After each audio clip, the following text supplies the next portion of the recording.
Hello friends, welcome back to my YouTube channel concept Niti. आज हम लोग बात करेंगे बिहार स्टेट का एग्जाम पैटर्न के बारे में। क्या क्या पूछा जाता है, कितने मार्क्स का क्या पूछा जाता है, उस सब के रिगार्डिंग आप लोग का कंफ्यूजन हो रहा था और कमेंट्स में आ रहा था कि सर सर एग्जाम पैटर्न बता दीजिए, एग्जाम पैटर्न बता दीजिए। तो आज हम लोग बात करेंगे बिहार स्टेट एग्जाम पैटर्न के बारे में। वो भी 17 अगस्त से आपका फॉर्म डला रहा है।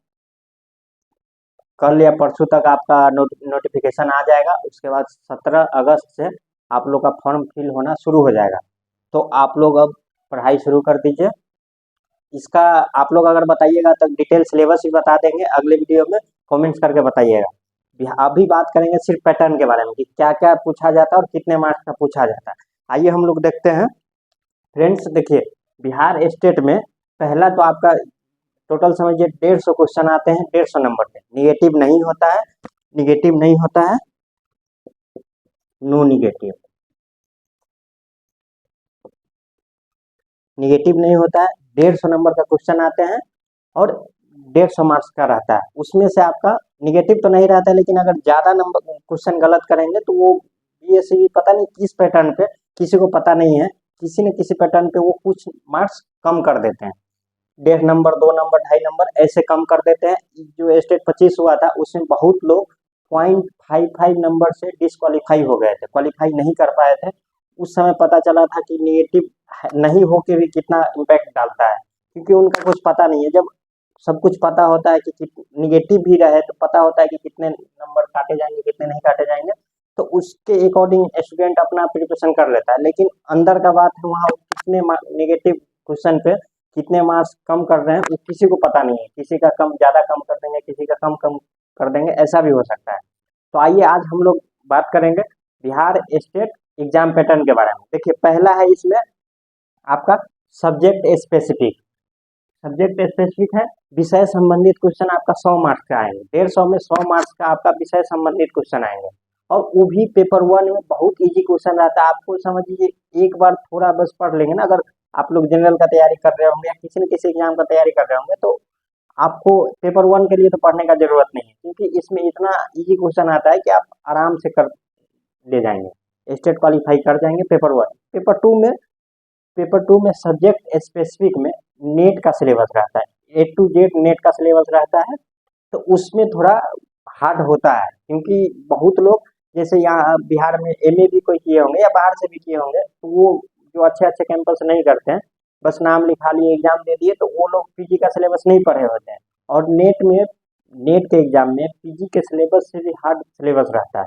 तो ऐसा नहीं है कि आप पीजी पढ़े हुए हैं तो पेपर 2 आपके लिए थोड़ा हार्ड हो सकता है। उसके लिए आपको तैयारी करना पड़ेगा। उसमें ये भी नहीं है कि तैयारी करने के बाद भी कल भर में आपकी हो ही जाएगा आपका, क्योंकि बहुत कुछ बिना पढ़े हुए आता है। आप लोग कोई नहीं पढ़ा हुआ है, आप लोग क्या, सबका बिहार का बात कर रहा हूँ। तो जो पीजी में सिलेबस रहता है या नेट का जो सिलेबस है वो नहीं पढ़ा होगा। जो नेट का तैयारी कर रहे होंगे, जो नेट का तैयारी कर रहे होंगे पीजी किए हुए, वो अगर एक बार पढ़ लिए होंगे अपने सब्जेक्ट स्पेसिफिक ठीक सिलेबस, तो उनके लिए आसान हो सकता है। लेकिन बहुत लोग बस पीजी पास किए हैं, अभी इस बार अपेयर होंगे स्टेट में, तो वो लोगों को ना पेपर 2 में थोड़ा कठिनाई आती है। तो आप समझ गए, 150 में 100 नंबर का आपका विषय संबंधित क्वेश्चन आते हैं। दूसरा है कि शिक्षण कला, आर्ट ऑफ टीचिंग। ये शिक्षण कला आपका सीटेट से अलग होता है इजी। कुछ कुछ कंसेप्ट ऐसा है कि आप पढ़े हुए आएंगे, जैसे माइक्रो टीचिंग हो गया और कुछ भी, लेकिन सीटेट से बहुत अलग होता है ये आर्ट ऑफ टीचिंग, मतलब शिक्षण कला। और इस ये ना 30 नंबर का क्वेश्चन पूछा जाता है। तो 130 नंबर पे यही दोनों मिला के हो गया। देखिए, विषय संबंधित 100 क्वेश्चन और शिक्षण कला आपका 30 क्वेश्चन, 130 नंबर तो यहीं से हो गया। दूसरी बात ये कि ये शिक्षण कला में बात करेंगे कि आप लोगों को लगता होगा मैं तो शिक्षण कला पढ़ा हूँ क्योंकि सीटेट का तैयारी किए थे, तो ऐसा नहीं है। सीटेट से इस शिक्षण कला का, सीटेट का सीडीपी और इसका आर्ट ऑफ टीचिंग का थोड़ा सिलेबस अलग रहता है। आपको पढ़ना पड़ेगा, लेकिन इजी है। एक बार आप सिलेबस पढ़ लेंगे तो आपको समझ में आ जाएगा और क्वेश्चन भी आसानी से हो जाता है।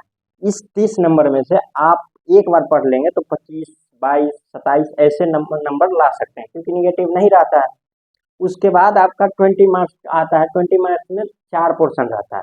क्या क्या रहता है देखिए, सामान्य ज्ञान, जनरल नॉलेज 5 नंबर का। 5 नंबर का आपका रहता है इन्वायरमेंटल साइंस, पर्यावरण विज्ञान।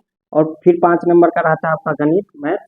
5 नंबर का, और फिर रीजनिंग रहता है तर्क शक्ति 5 नंबर का। तो ये चारों मिला के आपको 20 नंबर हुआ। ये ज़्यादा पढ़ना भी नहीं है, अगर आप जितना पढ़े उसमें से क्वेश्चन निकाल ले गए तो ठीक है, नहीं तो इसका अगर सिलेबस देखने जाएंगे तो सिलेबस तो बहुत ज़्यादा है, लेकिन क्वेश्चन 5-5 ही आते हैं।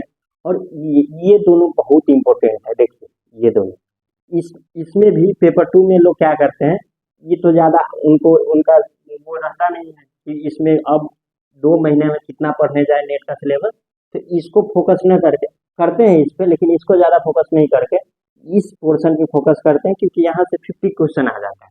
50 क्वेश्चन में, और जनरल वालों को कितना रहता है 150 में से 75 मार्क्स लाना रहता है। ओबीसी वालों को आपका लाना रहता है 68.5 मार्क्स। तो ऐसे कैटेगरी वाइज रहता है। तो आप यहाँ से अगर 50 में 40-45 ले आइए तो और ला भी सकते हैं। 50 में 40-45 यहाँ से लोग आराम से ले आते हैं, इसीलिए लोग पेपर सब्जेक्ट स्पेसिफिक छोड़ के लोग यहाँ फोकस करते हैं और यहाँ से मार्क्स इजिली गेन हो जाता है। तो आप लोग यही समझिए, पेपर 1 तो इजी है, पेपर 2 में थोड़ा आपका विषय संबंधित से थोड़ा कठिनाई हो सकती है, लेकिन उस पढ़ने की से कुछ दिक्कत नहीं होता अगर पढ़ लिए आप तो। लेकिन वही है, टाइम कम है तो कुछ स्पेसिफिक चीज़ें पढ़ना पड़ता है जो एग्जाम में आया है, जो पहले प्रीवियस ईयर क्वेश्चन है उसमें जो आया हुआ है। अगर आप एक चीज़ और बता दो, 2025 में जो स्टेट हुआ था उसमें प्रीवियस ईयर से आपका 30 से 40% क्वेश्चन आया था। विषय संबंधित का मैं बात कर रहा हूँ, जनरल पोर्शन का नहीं। विषय संबंधित में आपका स्टेट में 2025 में 30 से 40% क्वेश्चन आपका आया था। सिर्फ 3-4 साल जो हुआ था ना, 4 बार जो हुआ है, 19 से लेकर 19 का तो अलग ही पैटर्न था। 19 पे तो 19 का पैटर्न अलग था, 11-12 का क्वेश्चन पूछता था सब विषय संबंधित में, लेकिन इस 2023 से चेंज कर दिया। तो 2023 से लेकर 25 तक 3 बार स्टेट हुआ, उसी में से मतलब 2023 और 24 में के पेपर से 2025 में 30 से 40% आपका प्रीवियस ईयर आया था यहाँ सब्जेक्ट स्पेसिफिक। इसमें भी आया था, लेकिन इसमें आपको इसलिए नहीं बता रहा हूँ कि प्रीवियस ईयर ये आपके लिए इजी है, ये आप खुद से भी पढ़ के मतलब कहीं भी तैयारी कर सकते हैं, क्योंकि आप एक बार पढ़ लेंगे तो ये आपका ये पोर्शन ये और ये सब तैयारी हो जाए। दिक्कत आता है पेपर 2 में सब्जेक्ट स्पेसिफिक में, सब कोई भी सब्जेक्ट हो आपका दिक्कत आता है। अगर आप पढ़े हुए हैं पहले से, नेट का तैयारी किए हुए हैं, उस लेवल पे पढ़े हुए हैं तो दिक्कत नहीं होगा, लेकिन फिर भी पेपर 2 में सब्जेक्ट स्पेसिफिक में थोड़ा डर रहता है। पेपर 1 वालों को डरने का कोई ज़रूरत नहीं है। पेपर 1 में आपका एकदम इजीली आप क्वालिफाई कर देंगे। इजीली क्वालिफाइंग करने का मतलब क्या है, आपका अच्छा नंबर आ जाएगा, आपका 90 प्लस 100 के आसपास नंबर आ जाता है आराम से। टाइम कम है इसलिए भी, अगर जिसका थोड़ा, जिनको लग रहा है कि थोड़ा भी मेरा तैयारी नहीं है, तो आप इस 1.5-2 महीने में भी आप अच्छे नंबर ला सकते हैं, क्वालिफाई कर सकते हैं पेपर 1। पेपर 2 में थोड़ा कठिनाई होती है और डर भी लगी रहती है, कैंडिडेट में डर बना रहता है। पेपर 2 में मतलब पूरा नया रहता है सब्जेक्ट स्पेसिफिक, उसमें 100 नंबर का आता है, तो डर बना रहता है कि एकदम नया है, क्या पढ़ूँ इसमें से क्या नहीं पढ़ूँ। मेन बात ये भी है कि पेपर 2 का सब्जेक्ट स्पेसिफिक कोई भी यूट्यूब पे कहीं भी कोई नहीं आपको पढ़ाएगा, कंसेप्ट नहीं कराएगा, बस प्रीवियस ईयर जो क्वेश्चन रहता है वो आपको करा के चला जाए, क्योंकि इतना वाइड पोर्शन है ना सिलेबस कि कोई करा ही नहीं सकता है। ये भी नहीं टीचर लोग कराते हैं कि जो इम्पोर्टेंट टॉपिक है कुछ आके हम करा दें, कुछ कुछ इम्पोर्टेंट टॉपिक जहाँ से क्वेश्चन आते ही हैं, ऐसा भी नहीं लोग कराते हैं। बस आपका क्वेश्चन लेके आ जाएंगे, क्वेश्चन करा देंगे, तो आप लोग को लगता है कि क्वेश्चन हो जाएगा, ऐसा नहीं है, क्वेश्चन अलग अलग भी आते हैं। बस ये है कि अगर आप प्रीवियस ईयर में से 100 क्वेश्चन, अभी तक कितना हुआ 300 क्वेश्चन, अगर शिफ्ट अलग अलग देखेंगे तो ज़्यादा हुआ, उसमें से आप देख के जाएंगे ना 30 से 40% आपका प्रीवियस ईयर में से आंसर टू सब कुछ ऑप्शन से लेकर क्वेश्चन तक मैच करता है। तो अगर आपको पढ़ने का टाइम नहीं है, पेपर 2 के लिए मैं बता रहा हूँ, पढ़ने का टाइम नहीं है, तो आप प्रीवियस ईयर को एकदम रट के चले जाइए। एग्जाम आपका नवंबर फर्स्ट वीक में होने का बहुत संभावना है, उससे पहले होने का संभावना नहीं है। या तो बहुत ज़्यादा हो, बहुत पहले कराने का मन हो तो इनको अक्टूबर लास्ट वीक, नहीं तो नवंबर फर्स्ट वीक में आपका एग्जाम होगा। तो आप लोग कमेंट करके बताइएगा कि अगर आपको इसका डिटेल सिलेबस चाहिए तो मैं डिटेल सिलेबस का वीडियो ही बना दूंगा।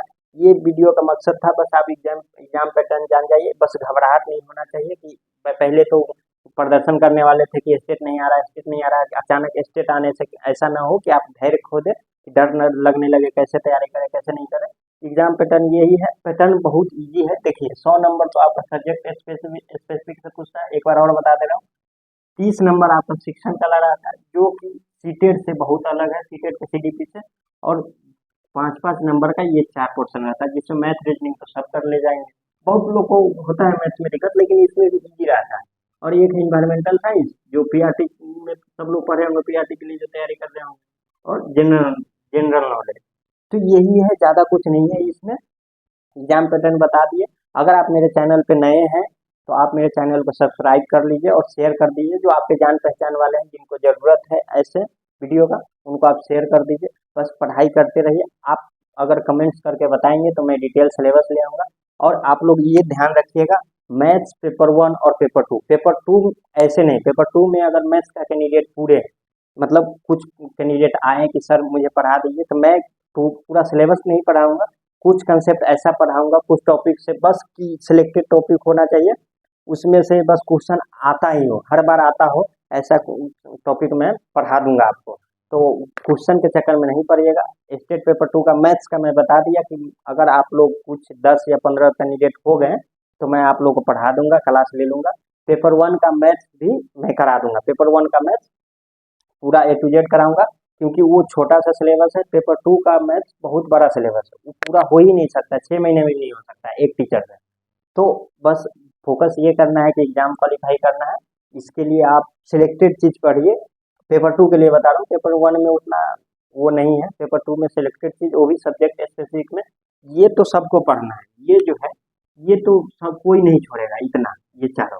क्योंकि यहाँ से आप 50 में से 40-45 नंबर ले आए तो आप बहुत नंबर ले आए। और आप सोचिए, अगर जो जनरल में जो 75 नंबर में से अगर 45 नंबर यहीं से ले आए तो आपका 30 नंबर बनता है। 30 नंबर में 100 नंबर में से तो आप थोड़ा पढ़ के ले ला ही सकते हैं। कितना भी नंबर अगर कटेगा, ज़्यादा कटता नहीं है, 3 या 2-4 नंबर ऐसे काटते हैं अगर ज़्यादा निगेटिव कर दिए तो।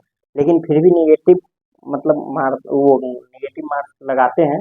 फिर भी कोई क्वेश्चन छोड़ के नहीं आना है। 25 में भी मैं देखा था, सब लोग क्वेश्चन 150 का 150 अटेम्प्ट करके आए थे। ऐसा नहीं कि कुछ नंबर कम होने के वजह से आप क्वेश्चन छोड़ देंगे, ऐसा नहीं है। तो क्वेश्चन सब करके आना है। बाकी जैसे जैसे एग्जाम का टाइम आएगा वैसे वैसे आप लोग से मुलाकात होती रहेगी। और आप लोग कमेंट्स करके बताइए, आप लोग को सिलेबस चाहिए या फिर आप लोग मैथ्स वाले हैं पेपर 2 या पेपर 1 वाले।